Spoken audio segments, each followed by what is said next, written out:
This is our Forex blog for August 24th, 2012, and the first step of our easy three-step Forex trading system. And we have many different ways of trading, tools and methodologies. This is one of the easiest ways of trading. It's to identify which currencies are strong, which ones are weak, and buy the strong versus the weak and sell the weak versus the strong. You can take our sortable currency meter and sort it from strongest to weakest, and this is using the hourly trend. You can see the real-time trend on the top, 15-minute trend, hourly, daily, weekly, monthly.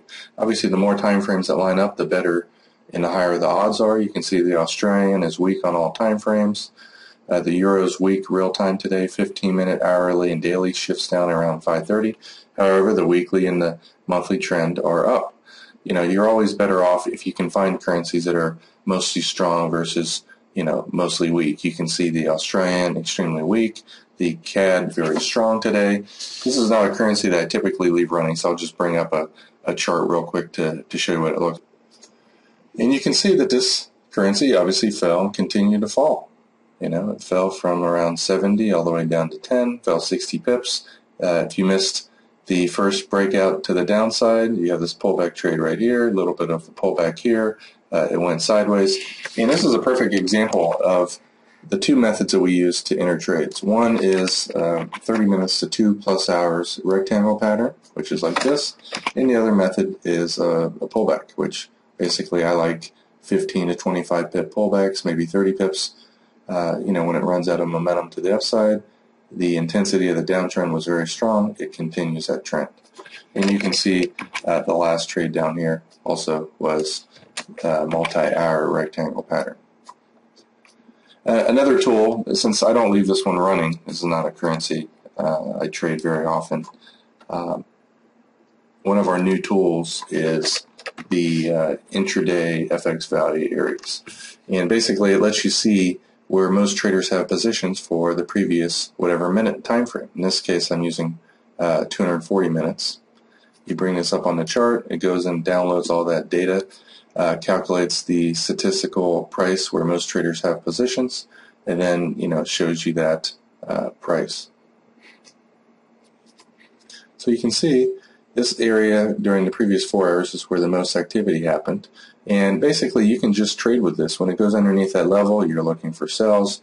Here's a new 4-hour period. Notice that most traders during the previous 4 hours had their orders around 1.0328. So underneath that, it's likely to go down, and if it breaks out above the highs here, it's potentially found the low and it's going to go up. You can see during the next 4-hour period, it's been above this area and it really hasn't had any signs of weakness.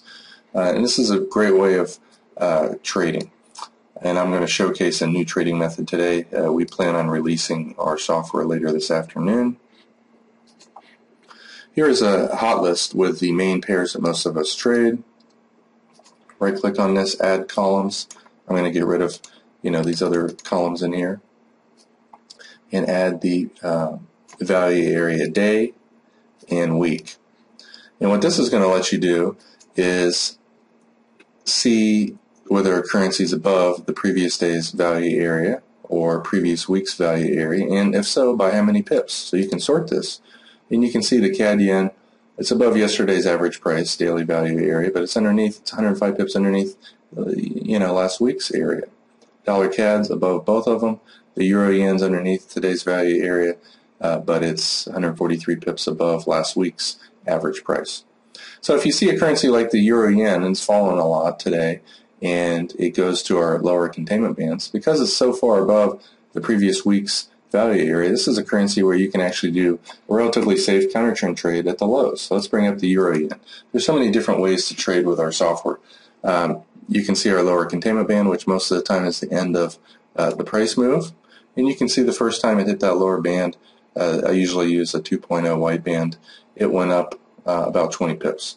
Came back down again, and I never really like to buy when you have this kind of statistical weakness.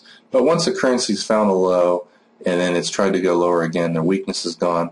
Notice, the trade right here, 98.10, all the way up to 98.74. It's a 60 pip move. And our goal, the minimum goal per day, is 10 pips a day. That doubles your account every 2 months. That's an entire week's profit just with one trade by using the currency meter. Or not the currency meter, but by using a new trading method that we're releasing. If you see a strong currency, like also the euro dollar, this is also one that you can buy off the lows because it's above last week's average price. We'll bring this up. Notice the white band touched it almost to the pip, and then it went up 75, 80 pips. And again, you don't always want to buy these when they're this weak. Sometimes they continue past the bands. These are statistically based over the last 20 days maximum volatility, but this is a very decent way of trading. And if you see the euro dollar in this case, let's bring up another chart here. I'm going to put the euro dollar on here. You could use the previous 4 hours or the previous hours of point of control. That's where most traders have positions for the previous period as your entry method. Now, the previous 4 hours was going sideways right here, then it fell. You probably want to use hourly for picking off the lows, or even 30 minutes, because this one already from the previous 4 hours fell significantly. A lot of times currencies, you can see, once it came down to that containment band down there, didn't go above the point of control for the previous hour, but then the new hour starts, and guess what? It's above the point of control. So everybody during the previous hour who is short, not everybody's short, but some traders are short, they're short right here from this price, 1.2500, and you can see it went up. Notice where it found support here. It went up. This is a wonderful way of trading. And you could also trade this way throughout the day. If it's underneath the value point of control, you're looking for sells. It breaks out here, you go long, it went up a little bit, breaks this here, down. It starts this hour above the value area, it tends to go up, right? And it breaks here, down. And you'll frequently see this. When it breaks the point of control, the average price for the previous hour, looking at the chart, you're not going to know where that is. We actually look at this on a tick-by-tick, trade-by-trade basis to calculate it, and that's why it takes a while to come in. We have to download the tick data. It's a great way of trading those. And you can, basically adapt our currency meter to trade on that with that method. The Swiss, relatively weak today. The weekly and monthly trend are up. The yen, very strong. Let's see where the dollar is. The dollar was strong until about 10:30 for the most part. So you could sell the dollar Swiss. Now, if you look at this very quickly, you can see it's above yesterday's point of control. However, it's below the previous weeks. So this could trend up today. However, when it hits our upper containment bands, it's likely to run out of steam, and you can also look for a counter trend trade. This is one of those pairs where you can ride the trend up and ride the trend down. And that's exactly what happened here. Notice it went up, and then it went down. And this is really the first hour after the uptrend where it began its downtrend. Notice down, and it's not a coincidence. It opened right near the point of control of the previous hour. When it broke down, it's extremely likely to go down. Notice when it breaks out to the upside, boom, boom. It's underneath the value area. What did it do? That hour it went down, broke out here, went up. Notice how it acts as support. You will find that over and over again. And it's possible, the currency can just open up inside a value area. This one shot up, and it spent most of its time up here trading this entire hour up near the high. The green and red show the 68% of the activity of the previous hour, and they're also, very good for breakouts. If a currency's gone up too much, let's put the containment bands on there, and there's two different ways to have the 2.0 containment band. One of them is our default setting, and I always like to make that white for the 2.0 level. Notice that was the high of the day for the most part. And the other way of using it, which I've personally adapted for my own trading, is to use the digital signal processing based. This is very advanced math that catches up with price very quickly, and it's much more statistically accurate levels. And a lot of times the 2.0 doesn't get hit, so I use the 1.5 DSP now. Notice it did hit this level right here at 96.06. It went 2 pips above it and then fell 15, 16 pips. It's pretty amazing. And this is one of the reasons why if you're going to use the DSP, you're going to also start using the 1.5 band, whereas in the past, we pretty much ignored those. I really rarely ever took trades off of them before, but now you can see the 1.5 band because it's faster. You know, found this trade here, went up, pulled back, went up, and pulled back.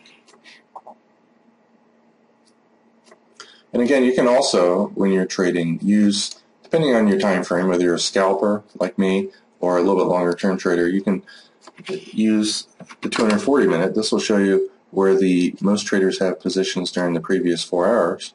And notice, again, when it's above it, up, up, up. This one was way down here because the market spent most of its time at this price and then shot up. And sometimes that's going to be the case. Anytime the market spends the majority of the time, you know, at a particular price and then shoots up, the value area is going to be significantly underneath it. But notice how the upper area of that value area found support. You know, you can also look for counter trend trades when the high value area gets broken. Let's look at one other way of looking at this. The Australian yen and the Australian dollar are below yesterday's value area, below the previous week's value area, and you know, this is a great way of trading when you have a currency. And yesterday the euro dollar was above the previous days and also the previous weeks. Today it's doing, you know, a counter trend.